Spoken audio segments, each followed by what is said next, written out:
Makanya kalau misalkan tadi mengutip Al-Ghazali misalkan ya Al-Ghazalinya yang kita pertengahan, coba yang akhirnya yang Munkidz gitu. Dalam kitab Munkidznya Al-Ghazali itu kan beliau menyesali cara beliau mencari Tuhan itu dengan menggunakan pendekatan rasional. Dalam Munkidz itu dijelaskan pendekatan indrawi itu ternyata gagal untuk memahami Tuhan. Tapi beliau mengingkari sendiri, oh iya saya bertobat dari pernyataan-pernyataan seperti itu. Karena pada akhirnya saya memahami jalan terbaik untuk memahami Allah Subhanahu wa taala dengan cara, silahkan baca bukunya Munkidz Minad Dhalal. Dibaca referensi aslinya gitu loh, jangan buku terjemahan. Langsung Pak, saya bacakan referensi aslinya nih. Munkidz Minad Dhalal ya. Summa ini ibtada'tu bi ilmil kalam fahassaltuhu wa aqaltuhu wa tala'tu kutubal mutahaqqiqina minhum wa sannaftu fihi, dia mengarang Al-Ghazali. Ma'aradtu an usannifa fasadabtuhu ilman wafiyan bimaksudihi. Ayo artinya apa itu Bang Gumbul? Tidak hafal. Iya, makanya jangan bicara akidah kalau belum baca referensinya. Itu dong ilmiahnya, begitu dong. Di mana-mana kajian ilmiah itu harus baca dulu baru menghukumi. Bukan ngomong dulu data belakangan, kebalik.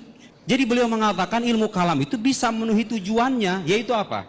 Hifdz aqidati ahli sunnah, menjaga akidah ahli sunnah. Dan memang itu tujuan kita kok. Kita tidak sedang mengajak Anda untuk memahami hakikat Tuhan. Kita mengajak Anda untuk mengenal Tuhan berdasarkan ala hasab qadr taqwa basyari, ala hasab taqwa basyariyah, berdasarkan kemampuan manusia dan referensi-referensi yang bertanggung jawab kesahihan. Guru Gembul, saya terima kasih banyak. YouTube Antum itu membuat saya lebih pintar. Tapi jujur, hari ini saya merasa bodoh banget. Gugur semua yang saya pelajari di pesantren. Bahwa Imam Al-Ghazali bertobat dalam kitab Al-Munkidz Minad Dhalal, beliau bukan bertobat dari ilmu kalam, bukan sama sekali bertobat, tapi beliau mengatakan bahwa yang namanya ilmu kalam itu hanya bisa digunakan untuk berbantah-bantahan secara logis, tapi untuk mencapai kebenaran hakiki, beliau itu menggunakan kitab tasawuf, makanya beliau mengasingkan diri. Secara khusus saya meremehkan diskusi kali ini. Kenapa? Bukan karena meremehkan Pak Nuruddin, tapi meremehkan Kiera. Beliau itu meremehkan tema diskusi ini. Tapi Bapak tahu nggak? Yang nantangin duluan tuh beliau loh. Anda tahu itu kan? Oh semuanya tahu, saksi semuanya. Kok bisa dalam pikiran saya, kok bisa orang nantangin tapi nggak datang dengan argumen dan referensi gitu loh. Ya mohon maaf gitu loh, Anda kan yang menantang saya.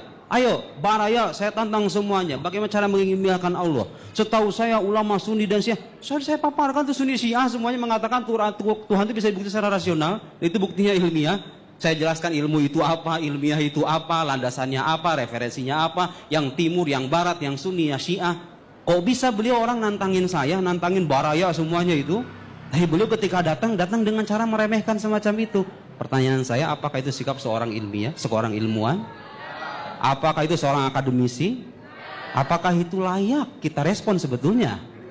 Tidak layak, tapi mohon maaf karena beliau punya banyak pengikut ya, saya harus merespon. Ini akan disaksikan oleh para pengikutnya. Mohon maaf semuanya kepada para netizen, kepada para YouTuber, kalau bicara sesuatu jangan bicara sebelum Anda membaca. Ya, bicara sesuatu berdasarkan kapasitas Anda.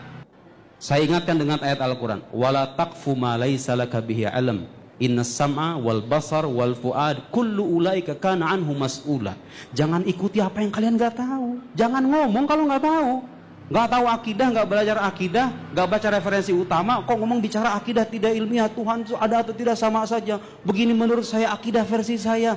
Ya salam. Betapa nikmatnya jadi netizen zaman sekarang ya. Terus apa kabar yang kuliahan tahun-tahun itu? Oke.